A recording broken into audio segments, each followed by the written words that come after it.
आणि भगवान श्री तुकाराम महाराज आलेल्या गावकऱ्यांना आपल्या पत्नीला आपल्या मुलाला सांगताय, बाबा हो, तुम्हाला वैकुंठीसाठी विचार होता येता का, पण तुम्ही येण्यासाठी नाही म्हणताय.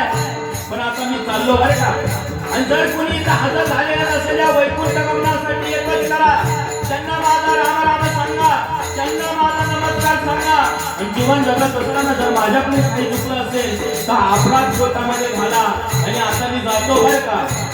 सकलई सांगावी विनंती माझी, सकलई